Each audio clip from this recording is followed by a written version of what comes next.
fat woman, stay behind me and don't speak in front of my guests. Kelvin, why are you talking to me like I don't exist? Because right now you don't need to exist in this conversation. I paid your school fees for 10 years. And I told you to stop bringing that up. It's embarrassing. So I should just pretend I never suffered for you? You are making this worse for yourself. You should know your place. My place is your sister, the one who raised you. Not in front of these people. To them, you are just help. Now leave this place. I thought the hardest part of my life was already behind me, until the one person I sacrificed everything for looked me in the eye and erased me. The day Kelvin came back from London, I wore my best dress. It was a deep burgundy Ankara, the one I had been saving for a special occasion. I had pressed it the night before with the iron I borrowed from my neighbor, Mrs. Adeyemi, because mine had stopped working 2 months earlier and I had not yet found the money to replace it. I sprayed the only perfume I owned, a small bottle of designer Impostor I had bought at trade fair 3 years ago, and I stood in front of the cracked mirror in my bedroom and told myself, today is the day. Today, everything changes. I believed that. I had been believing it for 10 years. My name is Mariam. I am 32 years old.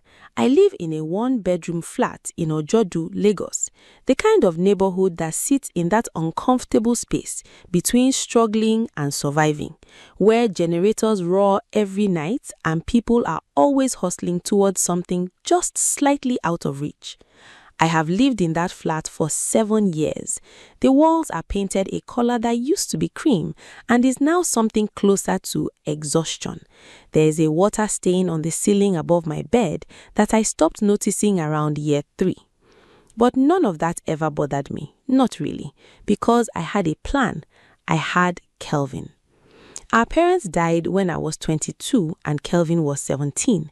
Our father went first, a stroke that took him on a Wednesday morning while he was getting dressed for work. Our mother lasted 18 months longer, but she was never really there after he died. She moved through the house like a woman already halfway gone, her eyes distant, her laughter absent, her body present, but her spirit somewhere else entirely. When she followed, the doctor wrote cardiac arrest on the certificate. I wrote grief in my heart. I became Kelvin's everything overnight. I was not ready. No 22-year-old is ready to become a parent, but readiness was a luxury I could not afford, so I folded it up neatly and put it away and got to work. I took a job as an administrative assistant in a small logistics company in Ikeja. The pay was poor, barely enough to cover rent and feeding, but I took on extra work wherever I could find it. I typed documents for people at night. I catered small events on weekends. For 2 years, I woke up every day at 5 and did not stop moving until 10 at night. I ate once properly per day during the worst of it, telling myself I was not hungry, when the truth was that there was simply not enough. All of it, every kobo, every exhausted night, every meal I skipped went into Kelvin's education. Secondary school, university here in Lagos, then the scholarship application to study business administration in London that I researched, compiled, and practically wrote myself, staying up 3 nights in a row to meet the deadline while Kelvin slept peacefully in the next room. When the acceptance email came, I read it 4 times before I let myself cry. Happy tears, the kind that feel like a release valve finally opening after years of pressure. That was 3 years ago, and now he was back. His flight had landed at Murtala Mohammed Airport that morning. He had sent me a message the night before. Short, no punctuation, the way young people text now. Landing tomorrow, will come by in the afternoon. I had read it 5 times.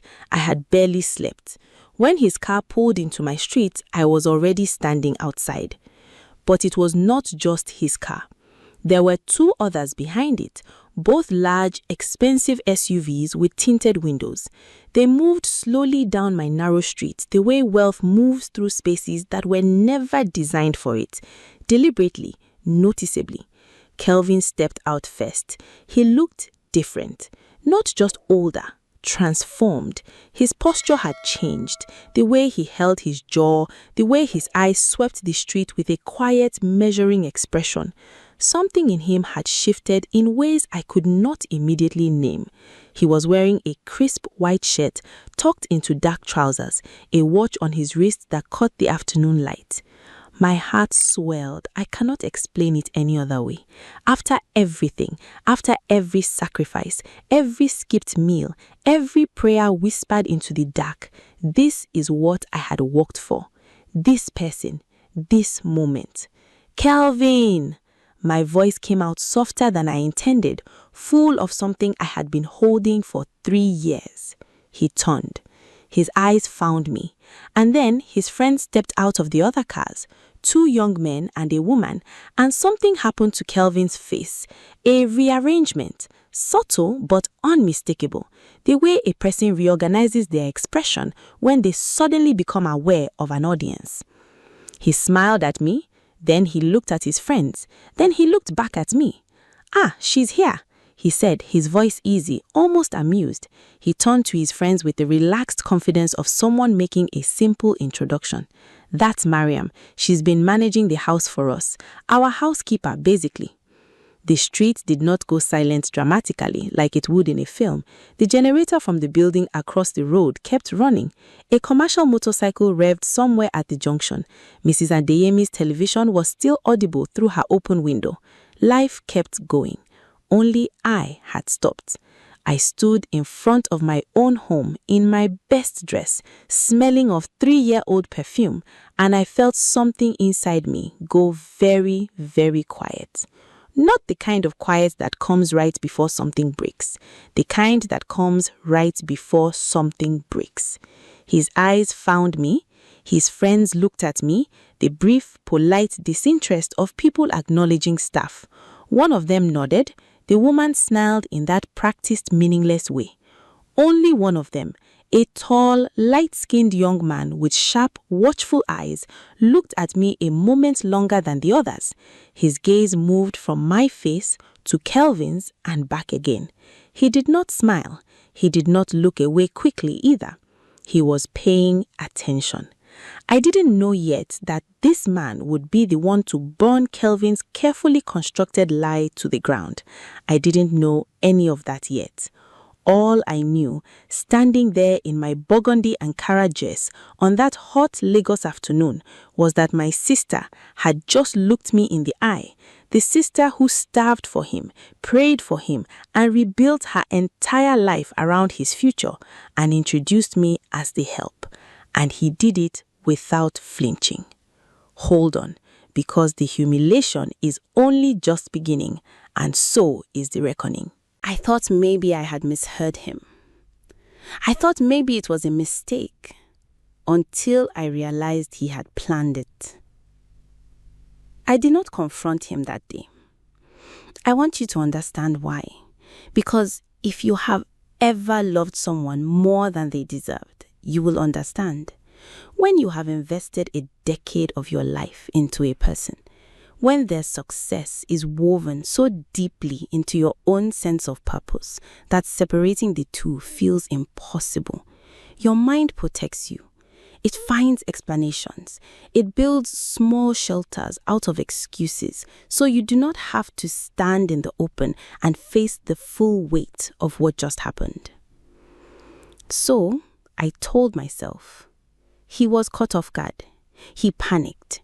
He did not know how to explain our situation to these people. He will fix it. I went back inside. I made tea I did not drink. I sat on the edge of my bed and listened to the laughter drifting in from outside. His laughter, his friend's laughter, and I pressed my palms flat against my thighs and breathed slowly.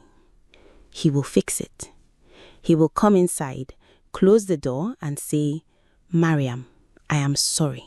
I did not mean that. Let me go back out there and introduce you properly." He did not come inside. Not in the first hour. Not in the second. Not when the sun began to drop and the streets became loud with evening activity. Not when the sound of those engines faded and the street went quiet again. He texted me at 9 that night. Went out with the guys. Will come by tomorrow. That was all. No explanation, no apology, not even the small mercy of acknowledging what had happened. I put my phone face down on the mattress and lay there in the dark for a long time, staring at the water stain on my ceiling. And I allowed myself, for the first time in years, to feel the full, unfiltered weight of what my life had actually been. I thought about the time in 2017 when Kelvin needed 60,000 naira for his second-year school fees, and I had it, barely, but it was also the same money I had been saving for 12 months to fix my teeth. I had a cracked molar that had been giving me pain for over a year. I paid his fees. I managed the pain with painkillers for another 2 years until a kind dentist at a community outreach treated me for free. I thought about the relationship I had ended because of Kelvin. His name was Tunde. He was good to me, genuinely good, the patient and steady kind of good that is rare and worth holding on to. We had dated for 2 years and he wanted to get married. I wanted to marry him too, but he wanted us to relocate to Abuja, where his business was based, and I could not leave Lagos while Kelvin was still in school here, still needing me close by. Tunde waited. He waited another year, then he stopped waiting. He is married now, has 2 children. I see his photos sometimes. I thought about all the nights I had eaten garri and groundnut for dinner, not because I lacked taste or options, but because there was genuinely nothing else, and I had already allocated every available naira to Kelvin's upkeep, his textbooks, his data subscription so he could study online, his transport, his everything. I had given that boy my 30s. No, I had given him my 20s too. And he had come back and introduced me to his friends as the housekeeper. The next morning, he arrived at 11, alone this time, looking well-rested and completely unbothered. He sat on my small sofa, picked up his phone and started scrolling before he had even properly greeted me. Mariam. My voice was steady. I had practiced being steady. What you said yesterday in front of your friends. Mariam. He looked up briefly, and there was something in his eyes, not cruelty exactly, but a kind of firm impatience, like a person who has already decided how a conversation will go. I stared at him. You called me my housekeeper, I said. To strangers, in front of our neighbors.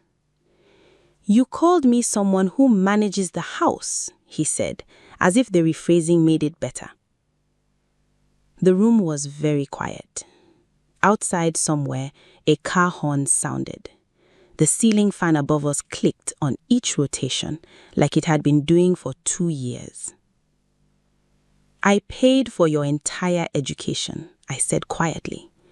I paid for your WAEC, your university fees, your feeding allowance every month for 6 years. I researched your scholarship. I filled half that application myself. I sat in a business center at midnight to upload your documents before the deadline while you were asleep. He looked at me the way someone looks at an argument they have already decided is irrelevant. And I'm grateful, he said, with a flat tone that was not particularly grateful. But gratitude doesn't mean I have to explain my family's financial situation to people I'm trying to build professional relationships with. You want me to what? Tell them my sister sells food to pay my bills? How does that help either of us? I heard what he said. But more than what he said, I heard what he did not say. He was not ashamed of our poverty. He was ashamed of me. He had made his choice. Now the question was, Would the truth stay buried? Not for long. I thought it was over. I thought I would have to carry this shame alone until one person decided he needed answers. His name was Daniel Ose. I learned this later, much later, but let me tell you about him now because he is important. He was Ghanaian, raised in London, the son of a successful architect, the kind of young man who had grown up comfortable enough that he no longer needed to perform wealth for other people. He was part of Kelvin's London circle, classmates who had become close friends over 3 years of shared lectures and late nights in student accommodations. Daniel was the one who had looked at me too long. The morning after Kelvin's dismissive visit to my flat, while Kelvin and his friends were in a hotel in Victoria Island for breakfast, Daniel was asking questions. He was the kind of person who noticed things. He told me this about himself later, that he had always been that way. His mother called it a curse. His father called it good business instinct. He noticed the way I had stood in front of that compound. He noticed that my dress was pressed and deliberate, the way people dress when they are trying to make an impression for someone they care about. He noticed that Kelvin had not introduced me properly and had moved away quickly, the way you move away from something you want to minimize.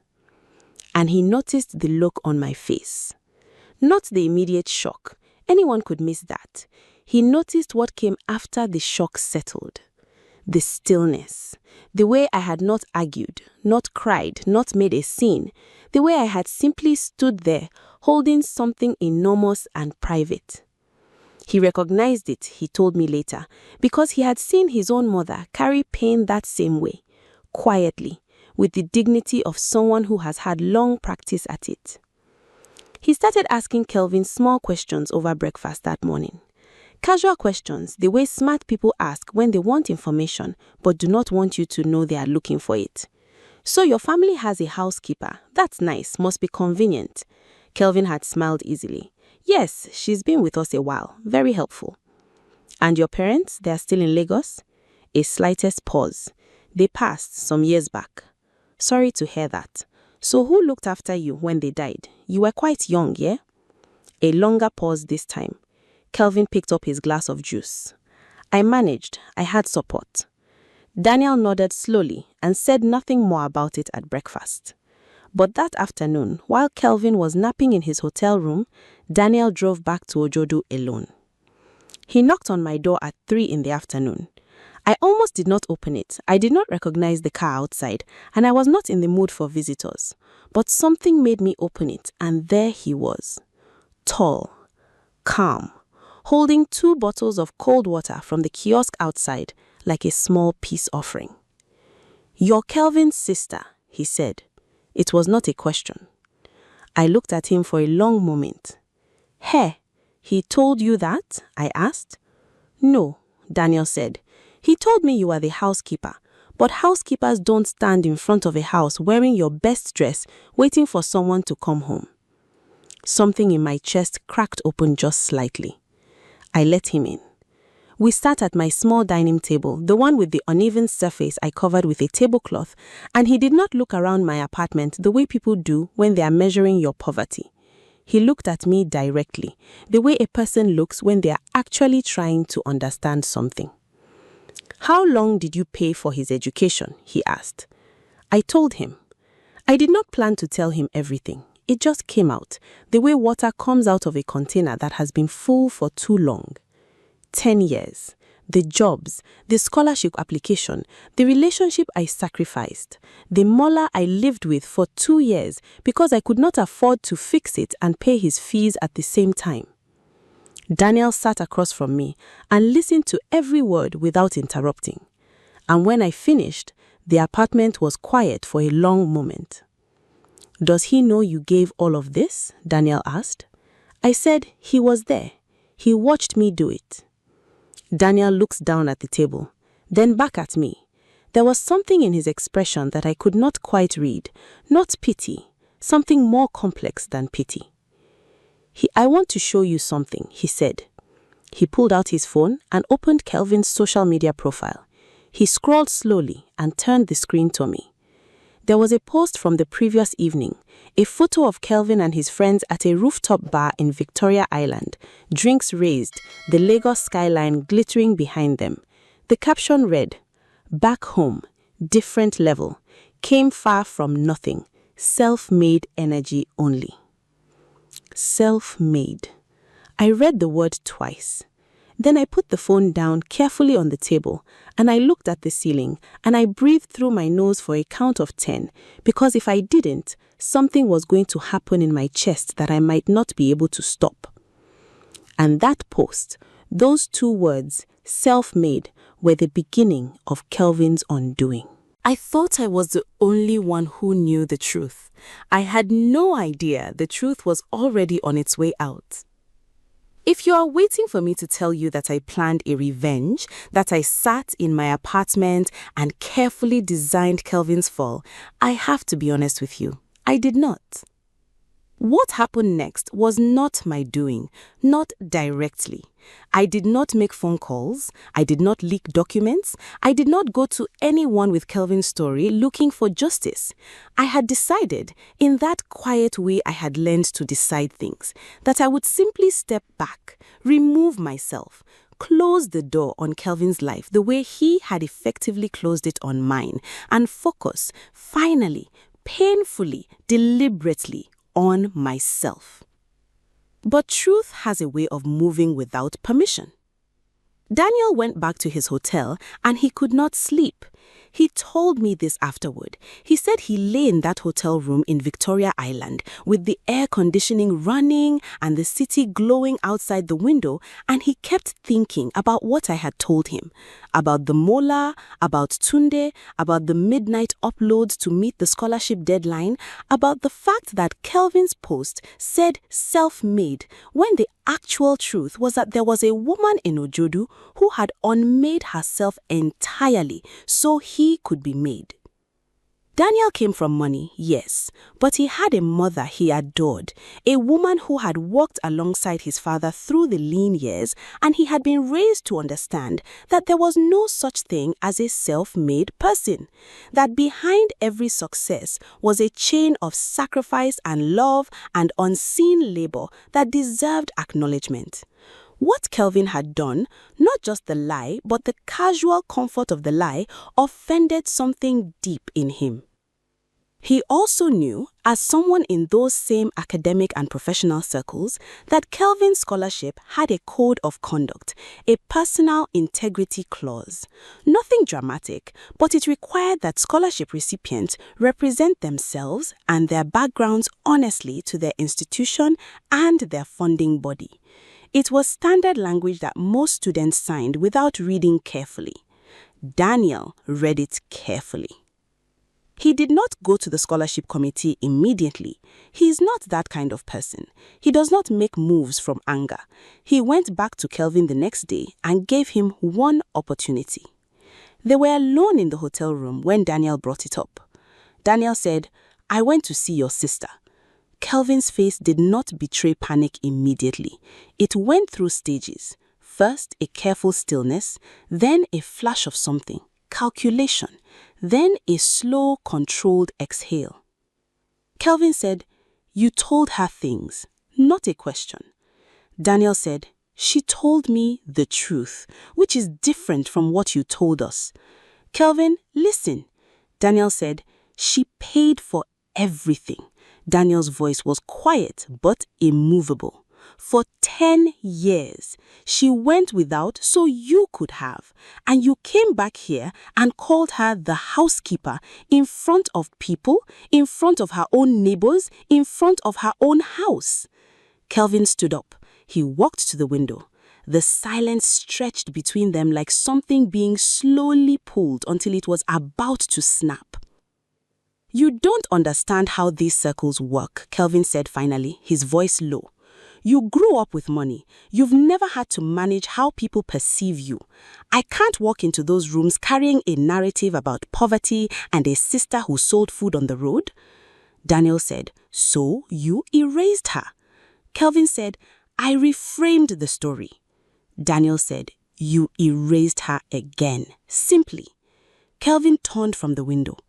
Are you going to report me? Is that what this is? Daniel looked at him for a long moment. I came here to give you a chance to do the right thing yourself, to go to your sister, genuinely apologize and acknowledge publicly, to us at minimum, who she actually is and what she actually did. That is all I am asking. Kelvin's jaw tightened. And if I don't? Daniel picked up his jacket from the back of the chair. He said, then the story tells itself, because it always does. He walked out. Kelvin did not call me. He did not come to Ojodu. He did not post a correction or send a message to his friends. He called his other friend instead and spent the night crafting a version of events in which Daniel was overreacting and Mariam was sensitive and everything was being blown out of proportion. He chose wrong. Because Daniel, the next morning, quietly forwarded a detailed and documented account of what he had witnessed and what I had shared, including the specific language of the scholarship's integrity clause and the social media post with the phrase self-made to the scholarship coordinator back in London. He CC'd the head of the business department. He did not need to do anything dramatic. He just presented facts cleanly with the quiet precision of someone who had been paying attention. And somewhere in London, in an office Kelvin had never worried about, someone opened an email. I thought the worst was over for me. I did not know Kelvin had not yet seen the worst of what was coming for him. The first sign that something was wrong came on a Thursday. Kelvin called me. Not to apologize, I need to be clear about that. He called me because he was panicking, and I was still in his mind the person who existed to help him when things went wrong. Mariam. His voice was different from every other version of his voice I had ever known. The London polish was gone. The careful confidence he had won since he stepped off the plane was completely stripped away. What was left underneath sounded terrifyingly familiar. It sounded like the 17-year-old boy I had taken to bury his mother, frightened, young, out of depth. The scholarship office called me, he said. They want a meeting, a formal one. They are talking about a review. I said nothing. Mariam, I need you to. If anyone contacts you, I need you to tell them that things were taken out of context, that Daniel misunderstood, that our relationship is... Mariam, my voice came out very calm, calmer than I expected. What exactly do you want me to tell them? Tell them we are family, that what I said was a joke, or it was... He stumbled. It was a cultural thing, something that got lost in translation. These people don't understand how Nigerians talk. You want me to lie, I said, for you, again. The silence on the phone was very long. You've been lying about me for years, I said quietly, to yourself and to everyone around you. You told your friends I was your maid. You posted on social media that you are self-made. You built an entire identity on top of everything I did, and then you painted over me like I was a wall you are renovating. And now the paint is peeling and you want me to come and cover it again. Mariam, I'm not going to do that, I said. Not this time. I ended the call. The scholarship review took 3 weeks. It was thorough. The committee contacted me directly, professionally, respectfully, and I answered every question they asked, honestly and without drama. I did not exaggerate. I did not perform grief or anger for them. I simply told them the timeline, the fees, the application process, the years. I sent them documents I had kept, receipts, transfer records, email threads from the scholarship application that had my email address on them, the one Kelvin had used when applying because he did not yet have a stable internet account of his own. The documents spoke. The scholarship was formally suspended pending a full investigation into misrepresentation. Kelvin's funding for his final year was frozen. His accommodation support was cancelled. 2 of his London friends, people whose respect he had worked so hard to perform for, quietly distanced themselves once the details circulated in their small, close-knit academic circle.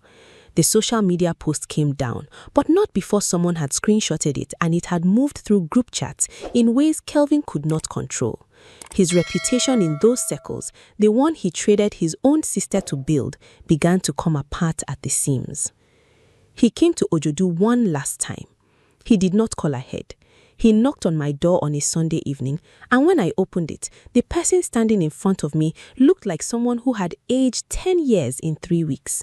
The watch was gone. The crisp shirts were gone. He was wearing a simple t-shirt and the kind of expression a person wears when they have run out of angles to walk through. He said, "I'm sorry." I looked at him for a long time, and I realized, standing there in my apartment I had lived alone for years, that the apartment I had always imagined living one day with Kelvin's help now felt like something I would live on my own terms or not at all. I realized that I did not feel anger anymore. I felt something colder, more final. I felt the end of something. "I know you are," I said. "I believe you. But sorry doesn't rebuild what you tore down. And I cannot keep being the place you come back to when everything else falls apart." "You are my sister," he said. The word landed differently than it used to. "Yes, I am. And you forgot that when it mattered." I closed the door. And on the other side of that door, I stood alone in my apartment, and I made myself a promise. The first promise I had made for myself in 10 years. I thought rebuilding after betrayal would feel like loss. I did not know it would feel like breathing for the first time. The weeks after I closed that door were strange. I will not pretend they were immediately beautiful or that healing arrived quickly like a resolution in a film. It did not. There were nights I sat with my phone in my hand and thought about calling him. Not out of forgiveness, not yet, but out of something closer to muscle memory. For 10 years, Kelvin's needs had structured my days. His school calendar had been my calendar. His milestones had been my milestones. When something good happened, my first instinct was to call him. When something difficult happened, same thing. Learning to stop reaching for that instinct was like learning to walk without leaning on something. But I learned.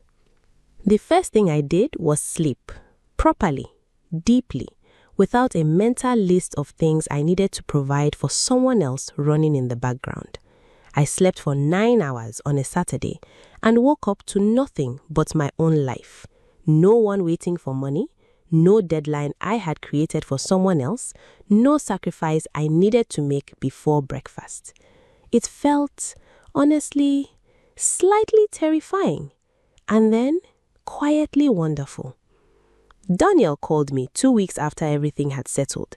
He was back in London, professional and warm, checking that I was okay. He had connected me with a woman in his network, a Lagos-based entrepreneur who ran a small consulting firm and was looking for a sharp administrative manager. He said he had told her about me. I asked him what exactly he had told her. "The truth," he said simply, "that you are the most competent, most resilient person I encountered in Lagos, and that you have been running someone else's life for a decade, and it is time you ran your own." I got the job. It was not a miracle. It was not a dramatic transformation overnight. The salary was modest, but it was real, and it was mine, and no portion of it was leaving my account to fund someone else's dreams. I bought myself a new iron. A small thing, laughable maybe, but I stood in the shop and held that iron, and I thought, this is mine. I bought this for myself. No one else's need came before this. I cried in the shop. The shop owner probably thought I was unwell. I also slowly and carefully began to make a list. Everything I had put on hold, everything I had told myself later after Kelvin is sorted, the business idea I had carried for years, a small catering supply company, connecting home bakers and small food businesses with quality ingredients at fair prices. I had researched it. I had a business plan that I had written in notebooks over the years, in stolen moments, in the margins of receipts. It had always felt like a fantasy for someone else's life. I registered the business in March. By June, I had my first 3 clients. By the end of the year, I had moved out of the Ojodu apartment. Not far, I could not afford far yet, but far enough. A cleaner space, more light, a ceiling without a water stain. I put nothing on the walls except one thing, a photograph of my parents taken at their wedding. My father in a dark suit, laughing at something outside the frame. My mother beside him, small and radiant, her whole future still ahead of her. I looked at that photograph and I spoke to them sometimes in the evenings, the way you speak to people you are trying to keep close. I am okay, I told them. I kept my promise to you. I carried him as far as I could. The rest is his to carry. As for Kelvin, he did not disappear off the earth. Life is not a folk tale where the villain vanishes. He was still out there, navigating the consequences of his choices, working out how to rebuild something from the rubble of the reputation he had constructed on top of my name. I heard through a distant relative that he had returned to Lagos permanently, his scholarship situation making another year abroad complicated. I heard he was working, starting over in a quieter, humbler way. I did not feel satisfaction at this. I want to be honest about that. I felt something more complicated, a kind of sorrow that I had stored somewhere deep, the sorrow of watching someone you raised make choices you could not save them from. But I also felt free. And free, I was learning, was not nothing. Free was in fact everything. There is something I want to say to you before we close this story, because I believe there is a reason you stayed until the end. If you are the Mariam in your own life, the one who gives and quietly disappears behind someone else's story, I want you to hear this. Your sacrifice is not invisible, even when the person you sacrifice for pretends not to see it. The truth always surfaces. It cannot stay buried indefinitely. But more than that, more than hoping someone else will expose the lie, the most powerful thing you can do is decide one quiet day to finally start building something with your name on it. Not as a backup plan, not after everyone else is sorted. Now, today. You are not anyone's footnote. You are the whole story. If this story moved you, share this with someone who needs to hear it. Subscribe and stay with us.